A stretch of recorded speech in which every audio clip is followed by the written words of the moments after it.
Quand on est dans l'action, on a moins peur. Ça diminue un peu l'angoisse. Rencontre avec Alice Tronche, qui nous a ouvert les portes de sa résidence secondaire à Port-Navalo, à l'entrée du golfe du Morbihan.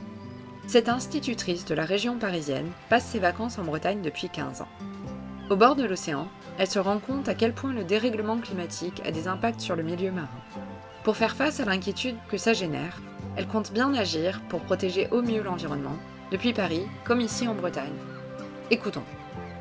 L'océan, pour moi, c'est la liberté. La porte ouverte vers quelque chose qu'on ne connaît pas. Je trouve qu'il y a une énergie. C'est les marées, ça bouge, c'est vivant et il ne fait pas trop chaud. J'ai besoin de beaucoup d'eau, j'ai besoin qu'il pleuve, j'ai besoin du mauvais temps, j'ai besoin de verre. La sécheresse m'angoisse, d'où d'ailleurs les problématiques de l'évolution climatique. Donc la Bretagne, l'océan, on sent encore que ça vit, que ça bouge. La côte est vivante, il y a du caractère. On n'est pas du tout originaire de la Bretagne. On est en région parisienne parce que professionnellement, l'un comme l'autre, on travaille là-bas. On ne finira pas notre vie en région parisienne, ça certainement pas. On est plutôt auvergnat. C'est quoi ton métier? Comment tu le décrirais? Moi, c'est un métier très facile à décrire. Je suis instite, professeur des écoles depuis quelques années. Le définir, c'est accompagner des enfants dans leur passage à l'âge adulte. C'est cet accompagnement. Il ne s'agit pas forcément de leur inculquer des notions de maths, de français. Non, c'est en faire des futurs citoyens. Et ça, au niveau du changement climatique, notre rôle est prépondérant. Un instit, il a un rôle formidable à ce niveau-là. De passage de témoins et de sensibilisation. Comment tu sensibilises les primaires? C'est des élèves qui sont assez jeunes? Alors d'abord, c'est au programme. C'est vraiment un gros paquet du programme. Donc l'éducation nationale a elle-même lancé ce mouvement en transformant totalement le programme de géographie. Aujourd'hui, il est tourné essentiellement vers la transition énergétique. Ensuite, on les sensibilise par des approches terrain, parce qu'on est beaucoup sur le terrain. Alors moi, je ne suis pas enseignante en Bretagne. Malgré tout, on a des tas de supports, des tas d'outils qui sont axés sur l'image, puisque aujourd'hui, les supports pour les enseignants, c'est de l'image. Voilà, puis on parle, on débat. Les enfants savent un tas de choses. Ils sont très concernés. Ils ont eux-mêmes déjà une certaine inquiétude par rapport à ça. Donc on essaie de leur transmettre un optimisme. On en parle beaucoup. C'est tous les jours. La question de l'environnement, elle est présente tous les jours. Et les enfants accrochent beaucoup à ça. Est-ce que cette sensibilisation vient aussi des élèves? Non, il me semble que quand même c'est nous qui sommes moteurs pour les sensibiliser à des tas de petites choses, à des gestes tout bêtes. On a la clim en classe et madame, pourquoi on n'allume pas la clim? Ben non, on n'allume pas la clim. On accepte d'avoir chaud, on fait courant d'air, on n'allume pas la clim parce que voilà, ça va se traduire par des petites choses comme ça. En revanche, ce sont les premiers, quand on les lance sur le débat de comment on peut venir à l'école, on peut venir à pied, on peut venir à vélo, et la voiture électrique, ils savent déjà des tas de choses sur la voiture électrique. C'est pas si bien que ça, madame, parce que il y a une facture énergétique pour produire une voiture électrique. Mes élèves, ils ont 11 ans. Ça peut paraître très jeune, mais en fait, ils savent vraiment beaucoup, beaucoup de choses. Mais c'est très rassurant de voir qu'ils sont très concernés. Ils sont tout à fait d'accord pour modifier, pour réfléchir. Ils ont déjà beaucoup, beaucoup d'idées. Est-ce qu'en faisant ce métier, ça a influencé ton rapport à l'environnement? Ça me permet déjà moi de balayer devant ma porte, de voir tout ce que je ne fais pas et qu'il me reste à faire. Dans l'enseignement, on a un gros problème qui est le support papier, qui va des manuels aux circulaires, aux milliers de circulaires qu'on peut produire chaque année, aux photocopies, puisqu'on travaille beaucoup sur cahier, sur papier. Et ça, il me semble que c'est juste quelque chose qui doit s'arrêter, parce qu'on a le moyen de fonctionner autrement, à savoir, par exemple, utiliser ce qu'on appelle, nous, une ardoise avec un feutre Velleda. Ça s'efface, on recommence, il n'y a pas de papier. Mon métier me met face aussi à mes limites, parce que le papier, ça laisse des traces, et on a tous tendance à vouloir laisser des traces, montrer patte blanche, montrer aux parents qu'on fait bien notre travail. Sauf que ces traces, c'est un fléau. Parce qu'on jette le papier. La tonne qu'on produit, elle est jetée à la poubelle. Donc ça, je sais que c'est devant moi. C'est un chantier qu'il faut que j'attaque. Mon métier m'a permis de réfléchir au sens qu'il avait. Et je crois que le sens premier, c'est même au regard d'un an, puisque j'interviens que sur un an dans la vie de ces enfants, et bien sur cette année, je peux quand même semer des petites graines, des prises de conscience, que ce soit au niveau environnement comme au niveau citoyenneté. Quel citoyen je veux être, comment je peux évoluer. Et vous venez en Bretagne depuis combien de temps ? Je pense que ça fait bien une quinzaine d'années qu'on circule en Bretagne pour des vacances. Est-ce que pendant ces 15 ans, vous avez eu des observations, entendu des choses ? On a senti la température de l'eau monter. C'est assez frappant. Dans l'inconscient collectif, les gens ont tendance à dire en Bretagne on ne peut pas se baigner, l'eau est à 16 degrés. Moi, c'est ce que je pensais, c'est mes souvenirs d'enfance. Aujourd'hui, l'eau, elle est facilement à 20 degrés.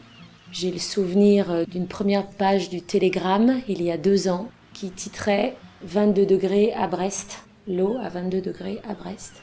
C'est quelque chose qui était exceptionnel et qui l'est de moins en moins. La méduse fait partie maintenant de nos vacances. On sait qu'on va les côtoyer, des méduses urticantes comme celles qu'on voyait dans le sud de la France. Ça, on peut le constater. En faisant le tour de la Bretagne, on a pu constater effectivement quelques plages avec des algues vertes. Ça fait partie du paysage. On sait que c'est en partie sans doute lié au réchauffement. Et c'est des choses qui créent de l'inquiétude ? À terme, le réchauffement va avoir des conséquences dramatiques sur les populations, sur la faune, puis toutes les questions de la dangerosité, du rayonnement solaire, de l'effet de serre. Ah oui, des zones submersibles. Nous, on a été touchés par ça. Dans notre projet immobilier, nous avons eu la possibilité d'acheter une maison. Cette maison était au bord de la plage, sur la presqu'île de Rhuys, dans la zone du Roi-Liguen. Et avant le passage chez le notaire, on a eu la sagesse de se dire on va quand même aller voir la mairie. Et effectivement, la mairie nous a ouvert la carte des zones de submersion de la presqu'île. Et on a vu que notre maison était ce qu'on appelle en zone rouge, en zone inondable. Le terrain, la maison. Et cette zone de submersion, elle était très récente. Elle n'existait pas avant la fameuse tempête Xynthia. Oui, ça a été effectivement un exemple concret du réchauffement climatique avec ces épisodes de tempête plus fréquents, épisodes de sécheresse plus fréquents, et puis la montée des eaux. T'as des idées sur comment on pourrait faire pour essayer d'éviter le pire ou d'atténuer ce phénomène ? Comment on peut sensibiliser à cette question ? Je pense qu'il ne faut pas attendre des actions à très grande échelle, parce que si on attend, il ne se passera rien. Je pense qu'il faut que tout le monde change maintenant. Je le sais, c'est sûr, on a tous des petites choses déjà dans notre façon de bouger, moins bouger, bouger autrement. Ça déjà, on peut le faire. Et puis alors, il me semble que quand on est dans l'action, on a moins peur. Ça diminue un peu l'angoisse. Je crois beaucoup à notre consommation, mais à grande échelle. Et alors, je pense que c'est peut-être nous, population un peu plus aisée, qui avons la possibilité de montrer l'exemple.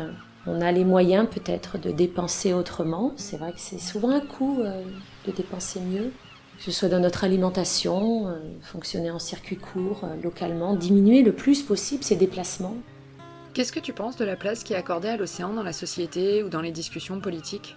Il ne me semble pas qu'elle occupe encore une place suffisamment importante. Certains, plus porte-parole, en parlent, mais on ne sent pas que leur parole porte énormément. Il me semble qu'on parle plus des villes, des problèmes de réchauffement sur les villes, avec ces effets de serre, avec cette pollution. Mais il ne me semble pas assez, justement, sur le réchauffement des eaux. Alors on va en parler ponctuellement à la suite d'épisodes catastrophiques, de tempêtes.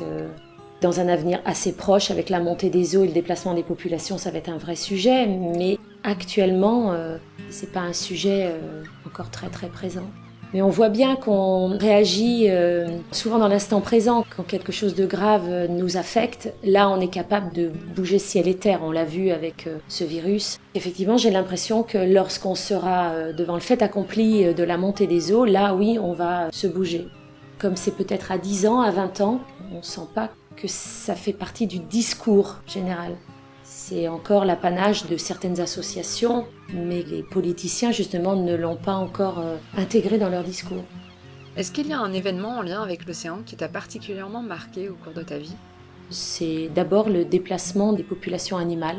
L'ours polaire ne trouve plus sa nourriture. Il est obligé de se rapprocher des habitations. Bon, après, je suis quand même capable d'entendre qu'il y a des choses positives. La population des gros mammifères marins type baleine protégés actuellement se redéveloppe. Je me rends bien compte que l'homme est capable de faire quelque chose quand même. Ensuite, ces gros épisodes de tempêtes récentes m'affectent beaucoup. Ça m'angoisse. Et comment tu fais pour gérer cette angoisse ? D'abord par des petites actions, moi personnellement, en me disant que j'agis un petit peu, en évitant de vivre dans des zones sèches et chaudes, en essayant de m'entourer de personnes optimistes, ayant des discours optimistes sur le fait que l'être humain est quand même capable. Je pense au discours d'Hubert Reeves qui dit qu'il y a des forces destructives, mais il y a quand même beaucoup plus de forces constructives. Donc j'essaie de m'accrocher à cette idée. Quand je regarde mes élèves aussi, je trouve que ce sont des forces positives en puissance, plus que nous. Mes filles, qui sont la génération juste après nous, qui sont déjà dans des modes de consommation totalement différentes. Il y a quelque chose qui bouge, il faudra que ce soit suffisant et il faudra qu'on s'adapte. Est-ce que le confinement a influencé ton rapport à l'environnement ? Oui, je fonctionnais déjà dans mon mode de consommation dans un circuit, on va dire, de proximité. Et je l'ai renforcé grâce au confinement parce qu'en fait, je n'étais pas la seule à le faire. On a été extrêmement nombreux.